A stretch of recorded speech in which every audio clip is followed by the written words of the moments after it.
What's up, ladies and gents, and welcome to a huge milestone episode in our League of Legends top 5 plays. I can't believe we're 300 episodes in, and whether you're a new fan or old, we appreciate your continued support that allows us to do what we do. Be sure to stay tuned for a special guest appearance at the end by Hyun's Dojo, but for now we have an amazing lineup to get through, so let's get started with Saïx on Ezreal. They want to contest the Baron, but there's a big beefy Nautilus standing in the way, so while he's isolated, they focus him down. Both teams are on each other's main tank, but Cho'Gath goes down first, so as they back out, Ezreal snags the kill with a Mystic Shot to make it a 4v4. He gets on Kha'Zix as soon as he can, but the bug slips away while Yi goes down, although Saïx evens it up with a clutch Q snipe on Lucian. They round the corner, but Ezreal fires a True Shot Barrage, Mystic Shot, and auto before Arcane shifting forward to finish off Kha'Zix in the brush with the final Q. Not one Mystic Shot was missed.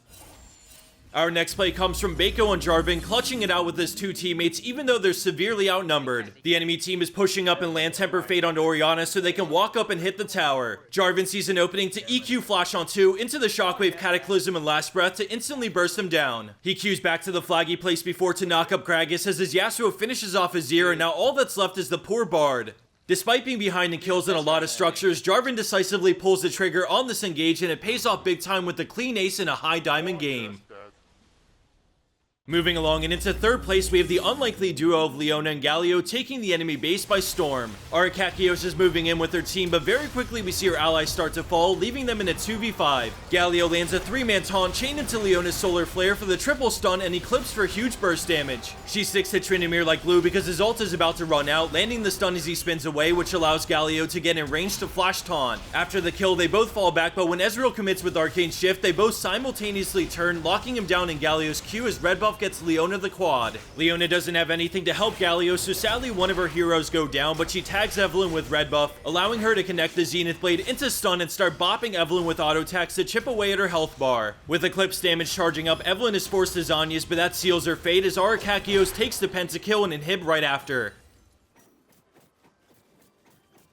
Soaring his way into our number 2 spot, we have Sythez on Aurelion Sol, making the big play to deny the enemy team from snowballing this game with Baron. He approaches slowly and fires out his GLP, but he pulls back to wait for the right time to all in. All of a sudden, he Q-flash ults, hitting all 4 with Voice of Light and the immediate stun, followed by his expanded passive to melt Soraka and Brand. Lulu's the real MVP, committing with a flash beat up and ult so Sythez can chase Varus with ease and secure the pentakill. Let's dial back to rewatch that insane combo that destroys the enemy team and stops their Baron.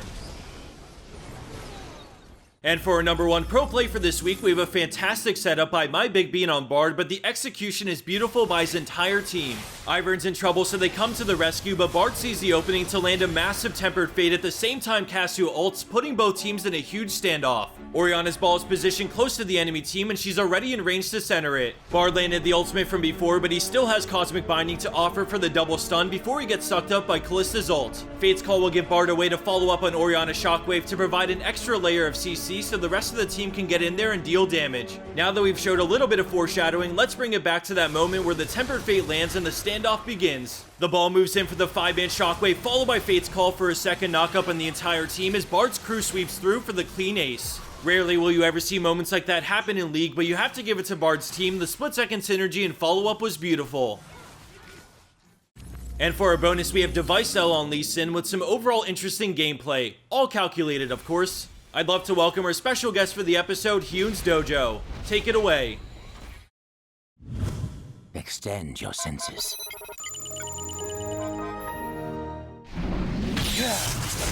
Let's be friends. Thanks to Vayne's Condemn, Amumu gets a friendly shove in the right direction, which was all planned just like Bard's ult. Regardless, the calculations are strong and Lux goes down as they turn their focus to the sad mummy who just betrayed his only friend. The tower dive begins, but Lee Sin backs off for a moment and lets Bard take the lead.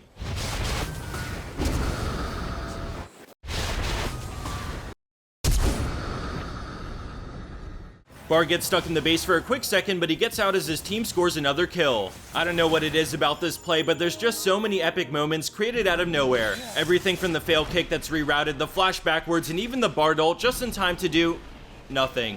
Gotta love League.